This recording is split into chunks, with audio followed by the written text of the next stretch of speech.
Hello बच्चों, let's read the question. So the question here is a 2 kg hoop rolls without slipping on a horizontal surface so that the center proceeds to the right with a constant linear speed of 6 meter per second. Okay, which one of the following statement is true concerning the angular momentum of this hoop? Okay, तो question क्या पूछ रहा है, हमारे पास एक hoop है जो कि रोल कर रहा है विदाउट स्लीपिंग. ओके, और इसका सेंटर में जो वेलोसिटी है मतलब VCOM जो है तो 6 मीटर पर सेकेंड है, और हमें बताना है angular momentum of this hoop किस तरफ होगा. ओके, कौन से डायरेक्शन होगा.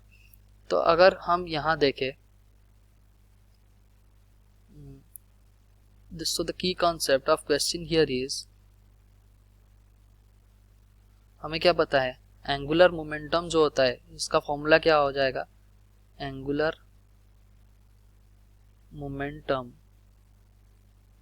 Equals to m whole into r vector cross v vector. Okay, या फिर हम क्या बोल पाएंगे इसका, ये क्या हो गया, ये वेक्टोरियल हो गया, और L equals to I into omega हो गया. ओके, तो इसका मतलब हमारा ओमेगा जिस डायरेक्शन में, मोमेंटम भी उसी डायरेक्शन में होगा. ओके, और हमें क्या पता है कि यहाँ से अगर हम कोई बॉडी को देख लेते हैं, कोई अगर बॉडी प्योर रोल कर रहा है, अगर कोई बॉडी ऐसे प्योर रोलिंग कर रहा है, इसका मतलब उसका बॉटम मोस्ट पॉइंट का वेलोसिटी क्या होना चाहिए, 0 होना चाहिए. उसका मतलब इसका कंडीशन क्या हो जाएगा, V of centre of mass किस तरफ लगेगा, आगे. ये मान लो ये बॉडी आगे की तरफ मूव कर रहा है और उसका सेंटर ऑफ मास वेलोसिटी है VCOM. ओके, तो VCOM अगर आगे है, उसको अपोज करने के लिए हमारा रोटेटिंग वेलोसिटी क्या हो जाएगा, R इंटू ओमेगा. ओके, तो यहाँ से हमें पता चल गया VCOM equals to R into omega. तो ऑप्शन पहले क्वेश्चन में देख लेते हैं. जैसे कि बोला गया है हमारे पास एक बॉडी है जो कि 6 मीटर पर सेकेंड से मूव कर रहा है आगे की तरफ. ओके, ये बॉडी उसका सेंटर ऑफ मास के अबाउट 6 मीटर पर सेकेंड से मूव कर रहा है, और ये जो है ओके ये बॉटम मोस्ट पॉइंट है इसका, और ये प्योर रोलिंग कर रहा है. उसका मतलब इसका बॉटम मोस्ट पॉइंट का वेलोसिटी क्या होना चाहिए, 0 होना चाहिए.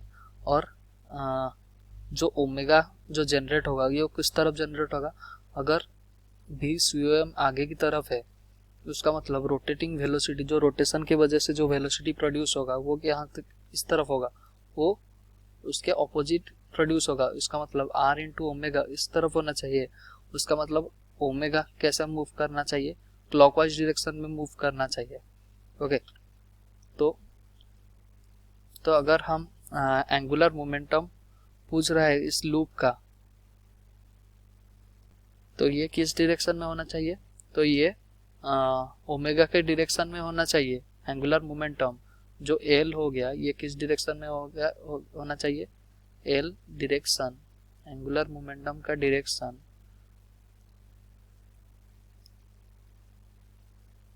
किसके साथ होना चाहिए, ओमेगा का डायरेक्शन. ओमेगा जिस डायरेक्शन में होगा उसी डायरेक्शन में एंगुलर मोमेंटम का डायरेक्शन होना चाहिए. तो ये क्या हो गया, into the plane of the paper, into the plane of the paper. Okay, या फिर हम ऐसे भी बोल सकते हैं, मान लो हमारे पास ये बॉडी हो गया. ओके, इसमें हम नेट वेलोसिटी निकाल लेते हैं. ओके, मान लो ये बॉडी हो गया, और यहाँ वेलोसिटी अगर V इधर की तरफ आ रहा है तो रोटेशन की वजह से इधर की तरफ हमारा ओमेगा आएगा. ओके, और हमें अगर V निकालना है तो यहाँ VCOM लगेगा और ओमेगा R किधर लग गया, इधर लग गया, और रिजल्टेंट वेलोसिटी किधर की तरफ आएगा, इनके बीच में आएगा. रिजल्टेंट वेलोसिटी इनके बीच में आएगा, इस तरफ मान लो आ गया. ओके, और हमारा रेडियस वेक्टर किस तरफ हो गया, radius vector about point O लेते हैं ना, तो अबाउट पॉइंट O किस तरफ आ जाएगा, इधर की तरफ आएगा. तो M R क्रॉस V हम करते हैं, तो ये कहाँ की तरफ, R क्रॉस V अगर करेंगे तो राइट हैंड थंब रूल से हम बोल सकते हैं ये into the plane of the paper हो गया. ये क्या हो गया, into the plane. Into the plane. Okay, so हमारा ऑप्शन कौन सा सही हो गया?